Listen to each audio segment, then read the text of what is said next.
Commentaire sur Daniel chapitre 10. Document d'étude numéro F02710. Le chapitre 10 est le début des prophéties des derniers jours. Introduction. Ce chapitre commence l'explication des derniers jours à Daniel, poursuivant ainsi le début de l'explication des prophéties des derniers jours. La période a commencé par celle de la sanctification du temple de Dieu, voir le document d'étude numéro 241, et de la sanctification des simples et des gens dans l'erreur, numéro 291, qui avait été détruite et se poursuit jusqu'à la fin de la fête des pains sans levain, le 21 Abib. Nous lisons dans Daniel chapitre 10. La troisième année de Cyrus, roi de Perse, une parole fut révélée à Daniel, qu'on nommait Belchazzar. Cette parole, qui est véritable, annonce une grande calamité. Il fut attentif à cette parole, et il eut l'intelligence de la vision. En ce temps-là, moi, Daniel, je fus 3 semaines dans le deuil. Je ne mangeai aucun mets délicat, il n'entra ni viande ni vin dans ma bouche, et je ne moignis point jusqu'à ce que les 3 semaines fussent accomplies. Le 24e jour du premier mois, j'étais au bord du grand fleuve qui est Hiddekel.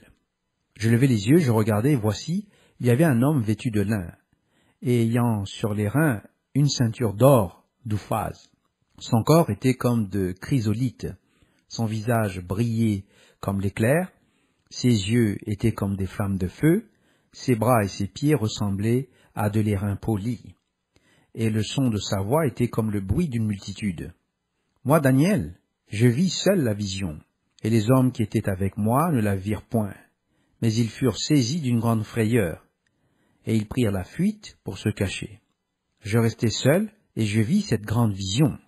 Les forces me manquèrent, mon visage changea de couleur et fut décomposé, et je perdis toute vigueur. J'entendis le son de ces paroles, et comme j'entendais le son de ces paroles, je tombai frappé d'étourdissement, la face contre terre.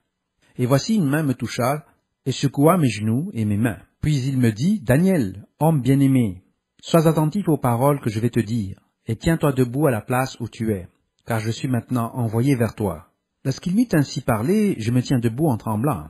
Et il me dit, « Daniel, ne crains rien, car dès le premier jour où tu as eu à cœur de comprendre et de t'humilier devant ton Dieu, tes paroles ont été entendues, et c'est à cause de tes paroles que je viens.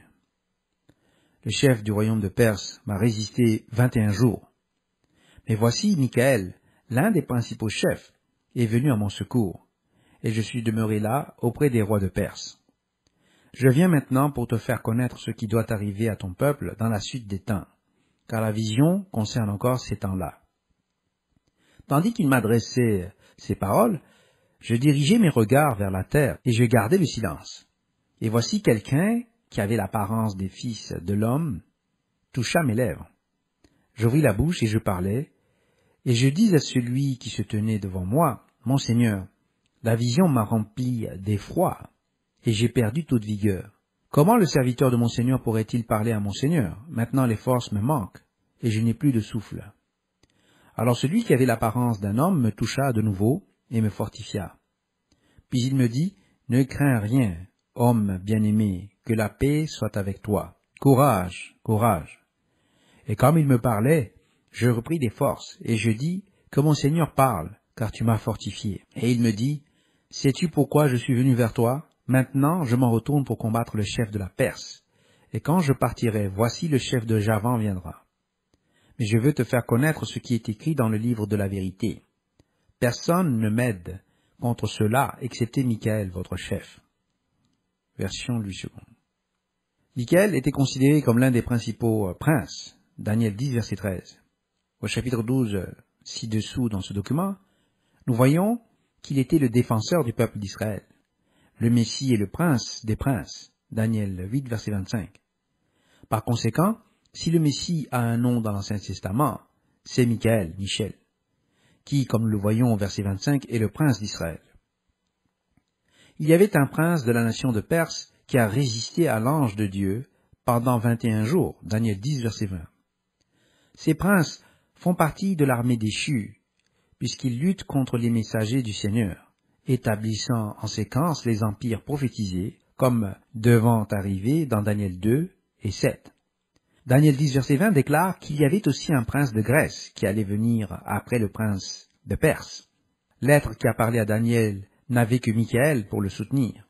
L'ange qui a parlé à Daniel était également Gabriel, comme nous le voyons au chapitre 9, etc. Ainsi, le bouc de Grèce avait deux éléments.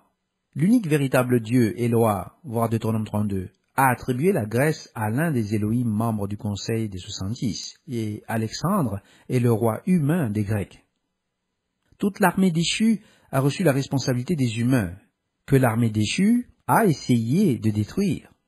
Comme nous le voyons expliqué au chapitre 32 de Deutéronome, Israël a été attribué au Messie.